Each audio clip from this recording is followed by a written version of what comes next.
சொல்லலாம்ல. காமராஜரை வச்ச, யார் காமராஜர் 10 நிமிஷம் பேசு. வேலுநாச்சியார வச்ச, யார் வேலுநாச்சியார்னு ஒரு 10 நிமிஷம் பேசு. நீ மொத்தமாவே பேச அனுமதி கேட்கறதே 10 நிமிஷம் தான் கேட்கிற.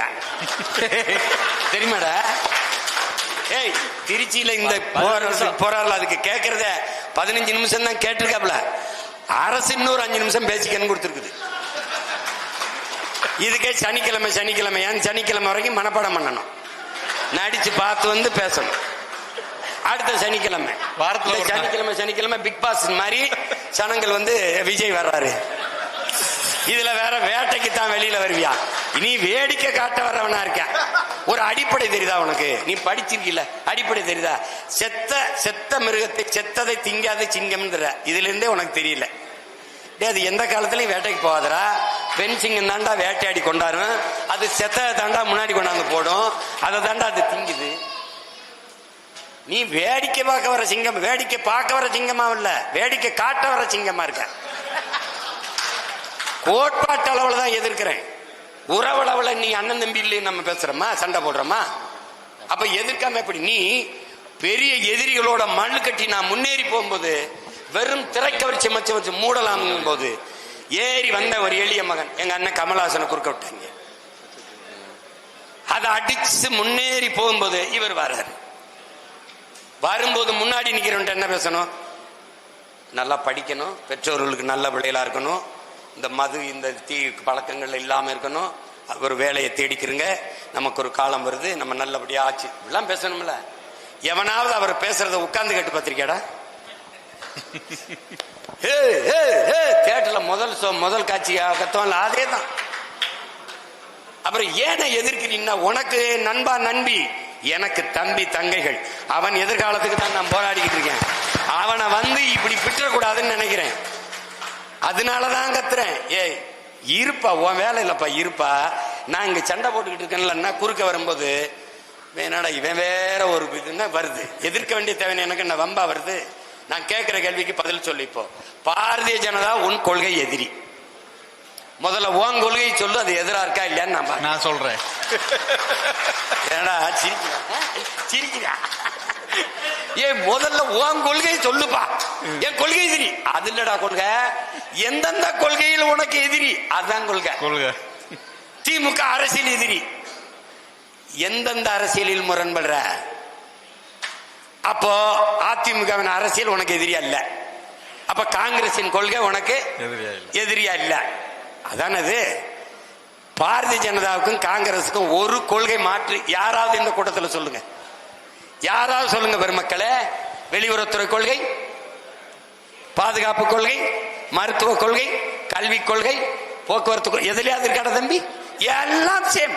திரும்ப திரும்ப சொல்றேன், பாரதிய ஜனதா காங்கிரஸ், திமுக அதிமுக கொடிகளில் வண்ணம் மாறும், கொள்கையில் எண்ணம் மாறாது. Party change, no policy change. போட்டு குழப்பிக்காத. ரெண்டா பயலா யோக்கிய பய. இந்த நாட்டிலே தமிழ் தேசிய மக்கள் பெருத்து வாழ்கிற இந்த நாட்டிலே இருக்கிற பலாயிரக்கணக்கான பிரச்சனையை தந்தவன் எவன்? ஒன்னு காங்கிரஸ், பாரதிய ஜனதா. அவன் திணித்த போது கைகட்டி வேடிக்கை பார்த்த அனுமதித்தவன் எவன்? திமுக அதிமுக. இந்த 4 பேரை தாண்டி எனக்கு இந்த நாட்டில் பிரச்சனை வந்ததுன்னு யாராவது சொல்லு. இந்த 4 பேருமே திட்டு போய், அப்ப 4 பேருமே அடிக்கணும். என்ன எப்படி கூடுவான்? எப்படி கூடுவான்? திமுக ஆட்சியை ஒழிக்கணும், எல்லாரும் வாங்க ஒன்னா நிப்போம். ஏடிஎம்கே பிஜேபி உள்ள விட்டுறப்படாது, எல்லாரும் வாங்க ஒன்னா நிப்போம். டிஎம்கே நான் உங்க 2 பேரையும் ஒழிக்கணும், அதனால நாங்க ஒன்னா நிக்கிறோம். எப்படி நிக்கிறோம்? நம்பர் 1. ஒரு கட்சியை ஒழிக்கிறதே கொள்கையா இருக்க முடியுமாடா? ஒழிச்சிட்டு நீ என்னடா பண்ணுவ? நபிகள் நாயகம் என்ன சொல்றாங்க நமக்கு? தீமையை எப்படி ஒழிப்பீர்கள் நபிகளாரே? நன்மையை வைத்துத்தான். திமுகவுக்கு மாற்று இன்னொரு திமுக அப்படி இருக்க முடியும்? நெருப்பை வைத்து எப்படி அணைக்க முடியும்? அங்க ஒரு தண்ணி தேவைப்படும். ஊழல் லஞ்சத்துக்கு எதிராக சுமாரான ஊழல் லஞ்சம் இல்லை, அங்க உண்மையும் நேர்மையும் தான் மாற்றா இருக்க முடியும். அதை தான் நாம சொல்றோம். நீ அப்படி எதையுமே சொல்லாம வந்து இப்பதானே வந்திருக்காருன்னு, இப்பதுக்கு வர அப்புறமா வா, நான் இவங்களை முடிச்சுக்கிறேன், இப்ப எதுக்கு வரணும்னு சொல்லு. தம்பி, முதலமைச்சர் ஆவது அல்ல லட்சியம், முதலமைச்சராகி நான் என்ன செய்ய போகிறேன் என்பதுதான் இலக்கு, லட்சியம்.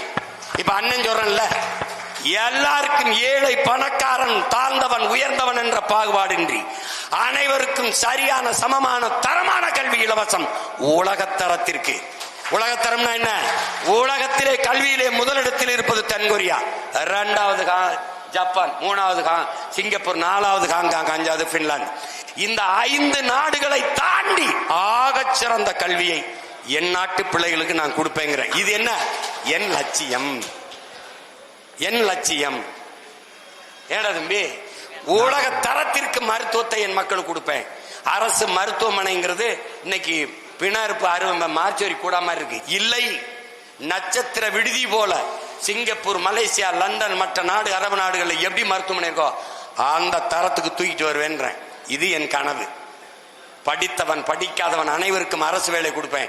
இனி படிக்காதவர்களே இல்லை என்ற நிலையை என் தாய்நாட்டில் உருவாக்குவேங்கிறதுலாம் இது ஒரு கனவு, இது ஒரு இலக்கு, இது ஒரு லட்சியம்.